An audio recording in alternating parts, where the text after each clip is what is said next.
श्री सरस्वत्यै नमः। सा विद्या या विमुक्तये।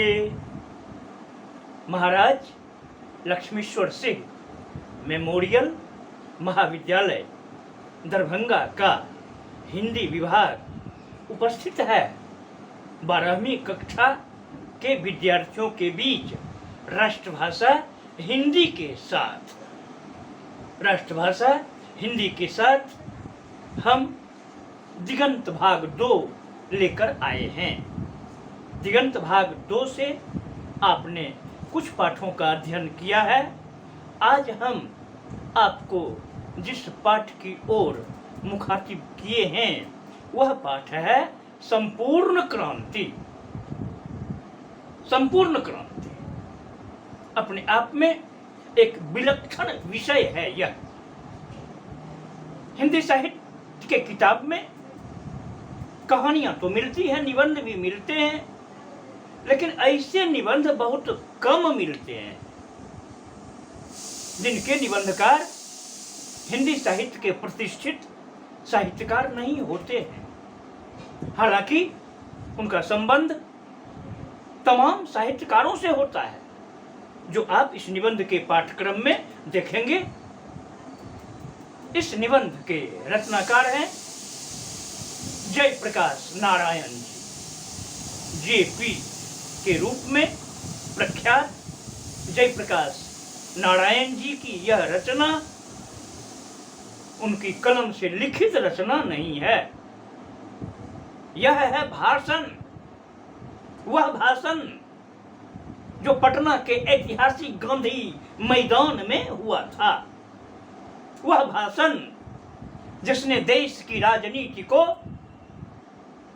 उलट कर रख दिया था। वह भाषण जिसने लाखों नौजवानों को आंदोलित कर दिया था। वही उसी भाषण का अंश है इस निबंध में, जिसका शीर्षक है संपूर्ण क्रांति। संपूर्ण क्रांति जयप्रकाश नारायण जी। जयप्रकाश नारायण जी के विषय में यह कहना ज्यादा उचित लगता है कि वह शायद जो खोज रहे थे, वह शायद जो खोज रहे थे उन्हें नहीं मिल पाया। वह शायद जो खोज रहे थे उन्हें नहीं मिल पाया। इसलिए भी है गरीबी, इसलिए भी है गरीबी, बेरोजगारी की छाया, बेरोजगारी की छाया। जयप्रकाश नारायण क्रांति का नाम है। उन्होंने क्रांति से ही अपने जीवन की शुरुआत की, पढ़े लिखे विदेशों में भी जाकर।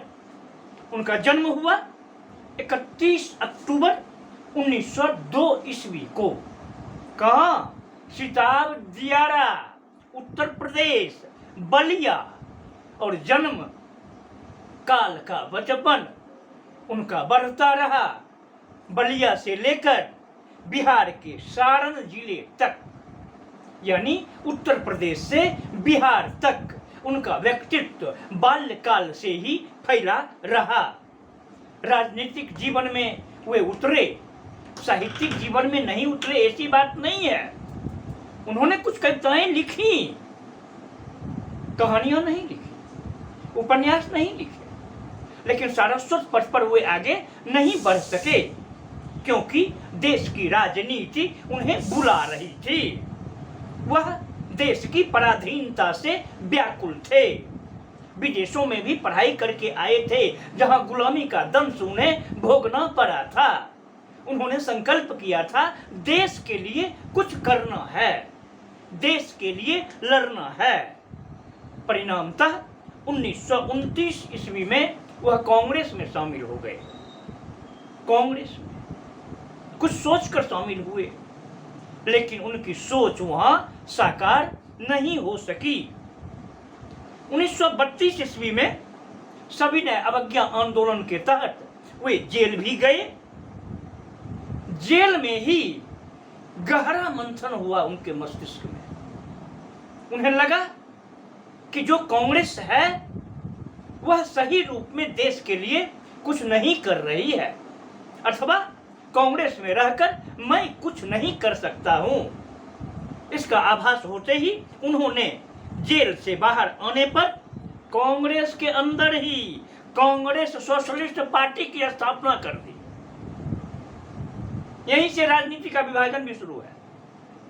जेल से बाहर आते ही उन्होंने कांग्रेस सोशलिस्ट पार्टी की स्थापना कर दी। उसके गठन में अहम भूमिका का निर्वहन उन्होंने किया। 1939 और से 1943 के बीच भी कई बार जेल गए।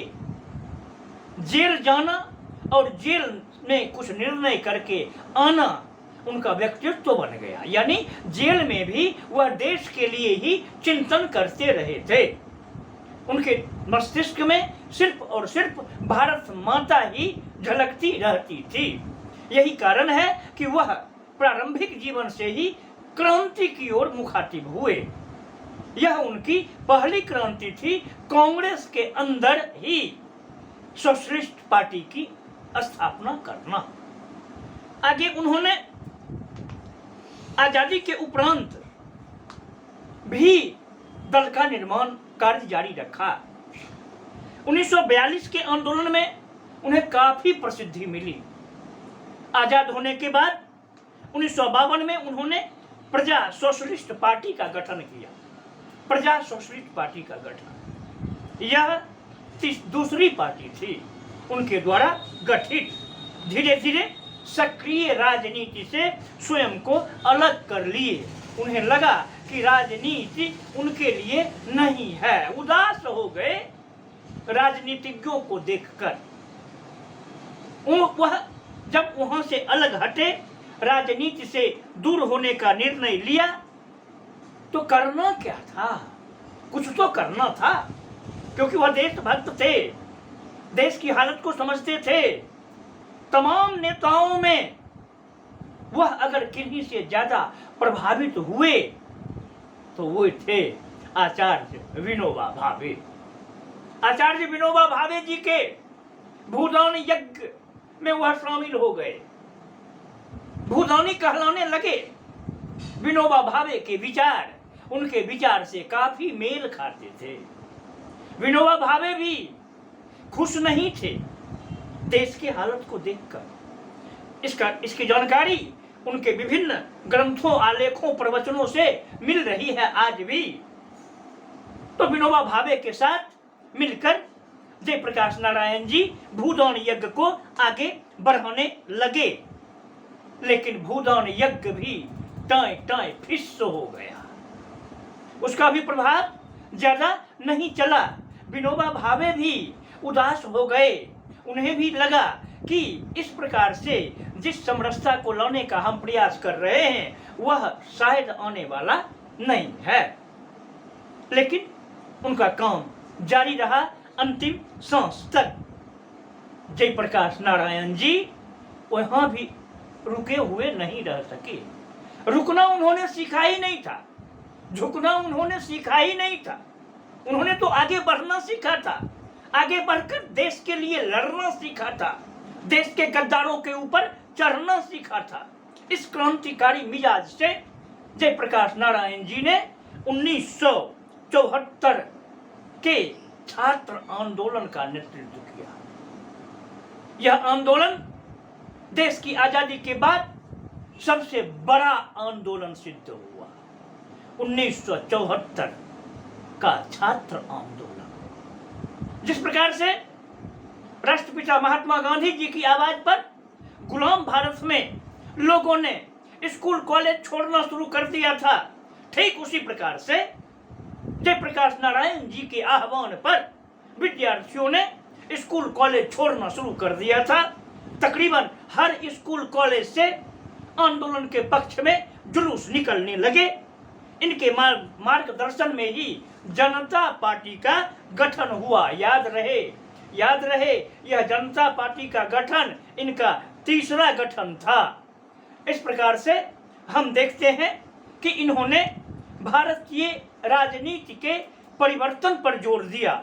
इनकी कृतियों में से अंग्रेजी में लिखी हुई पुस्तक है reconstruction of Indian polity. Reconstruction of Indian polity. Diary और निबंध भी इनके प्रकाशित हैं। जहां तक संपूर्ण क्रांति निबंध की बात है तो यह निबंध गांधी मैदान में दिया गया वह भाषण है जो इनकिलाबी भाषण कहलाया। हम अगले दिन आपको अगले वर्ग में संपूर्ण क्रांति निबंध का पाठ प्रस्तुत करेंगे, उसकी समीक्षा प्रस्तुत करेंगे। आज यहीं तक। ओम शांति। ओम